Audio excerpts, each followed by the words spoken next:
What are some early childhood education programs in the state of Maine?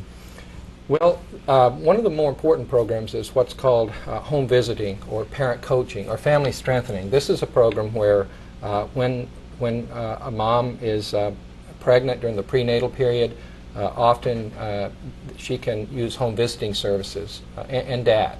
And a home visitor will come into the home and help mom prepare and dad prepare to be parents. But after the baby is born, it's really important that parents have support. And so, again, the home visitor can help mom and dad with some issues involving raising an infant, everything from breastfeeding to how to care for the physical health of an infant. But also, one of the more important things is the home visitor can look for problems in the home. There may be toxins, there may be alcohol or tobacco. There may be some issues with respect to anger management from one of the parents. Could be some domestic abuse, and to try to help the parents be good parents. I don't know, a lot of people think, you know, we're born with good parenting skills. We're not. It's learned behavior. And when you grow up, if your dad and mom were not the best of parents, or if your dad abused your mom or whatever, then that's a problem. Little boys who grow up in homes where dad abuses mom or mom's boyfriend abuses mom are 4 times more likely to abuse their spouses. So what happens during those early years are so critical. Again, the child needs consistent, stable adult caregiving, and that's important, and that's what the home visitor helps mom and dad understand. The child needs to be stimulated with all the senses. Just letting a child lie there or watch TV is not the answer. And then also a child needs low stress and also low anxiety. So these are things that are taught, and this is what I call, it's parent coaching, helping young families, and particularly young families. That's so important. Another thing is the mentoring programs that we have with maybe older parents helping younger parents, showing them some of the parenting skills. This is so important. One of the other things that's critical is quality child care. Now, we have a real shortage of quality child care in the state. What I mentioned earlier, when I was a little boy under 5 years old, about 7 out of 10 little boys and girls under 5 had one parent at home. Usually it was mom, so mom was home with you. Today that's different. Today, in 2008 in the state of Maine, about 70%, 7 out of 10 little boys and girls under 5, have all parents working. And so there needs to be child care. And it's a problem. We have a shortage. And so one of the things that we really need to focus on is making sure that parents have affordable, accessible, quality child care for their children. I wanted to also mention that children who experience high-quality early care and education are more likely to have good physical, mental, and emotional health. They're more likely when they grow up to have better jobs, higher education. They're less likely to engage in drug abuse or to engage in criminal activities or have, for example, teen pregnancies are much lower with children who had quality early childhood experiences. So it's so important that we focus on that.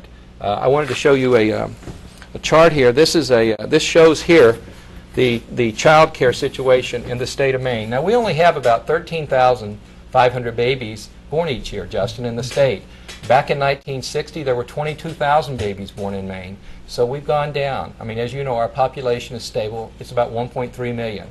We're an older state. Our fastest growing age group is people 65 to 74. So we have few babies. We only have about 67,000 babies under 5. Of those, about 47,000, as you can see here, need child care during the day. We have a shortage. These are the actual licensed slots that we have, and you can see that's under 25,000. So the difference here, that's the shortage in child care, in licensed child care that we have.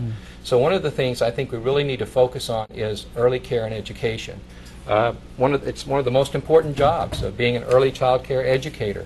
Another chart I want to show is one of the problems we have. I mentioned earlier that 90% of structural brain growth is complete by kindergarten.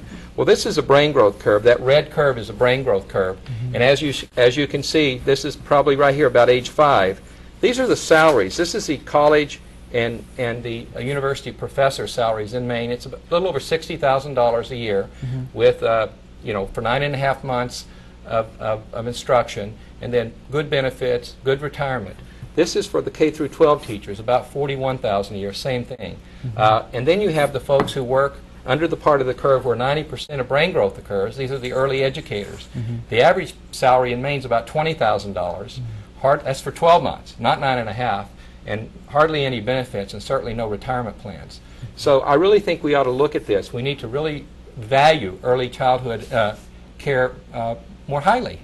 It's not, this just isn't government's problem, it's society's. We don't seem to value early care and education, and we're paying for it. We're paying for it in terms of remedial education cost, in terms of a lot of the mental health costs we incur, the criminal justice system cost, substance abuse.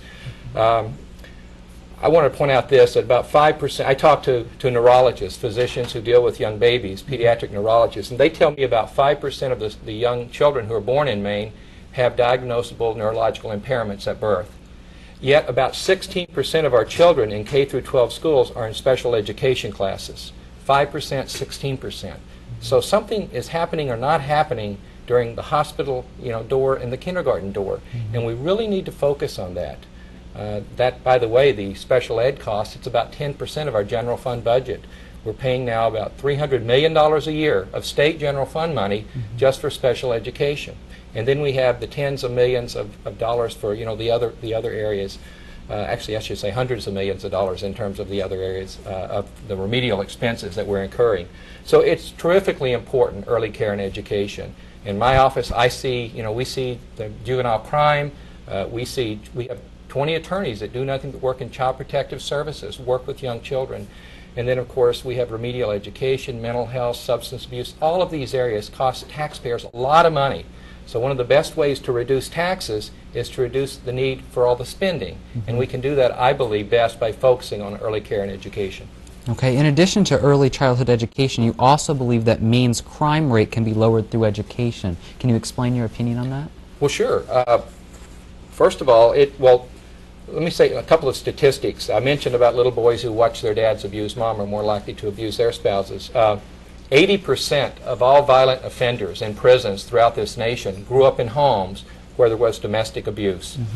If you go into the jails tonight, the York County Jail, you'll find about 90% of the inmates there tonight have a substance abuse problem. We know that. That's because we know that. So we see substance abuse, domestic abuse, the two big evils in Maine, I call them. They start back when the child is young. And it's what the child sees during his or her early years and what the wiring of his or her brain. I often say if you could go inside the brain of a 2-year-old, open it up and look at it, and let's say you have a 2-year-old that lives in a home where mom and dad are just great parents. There's consistent adult caregiving, nurturing, stimulation, low stress. If there's an outside the home child care situation, it's a stable situation. If you go inside that child's brain, you're going to open it up, you're going to see the 100 billion neurons, right? The dots floating around. And you're going to see these little, what I would call little microscopic men and women electricians with their hard hats, their tool belts, and their pliers. They're connecting the wires, the neural connections, synapses, form the pathways and networks. That's judgment, decision-making, memory, etc. And they're whistling and humming and everything's great. But you go across town to another home, there's another 2-year-old. It's not the same. Mom and dad, maybe dad's abusing mom, mom cries a lot, the baby cries a lot, there may be toxins, alcohol, other drugs in the home.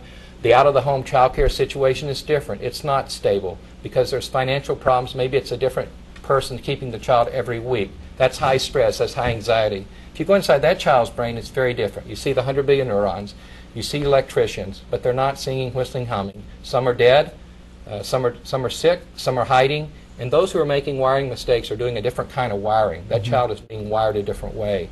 If you can picture that, that's the difference, and that's why it's so important that our children get a healthy start, cognitively, emotionally, and socially, because it is going to affect the crime rate, substance abuse, remedial education, and all those things down the road in a very real way.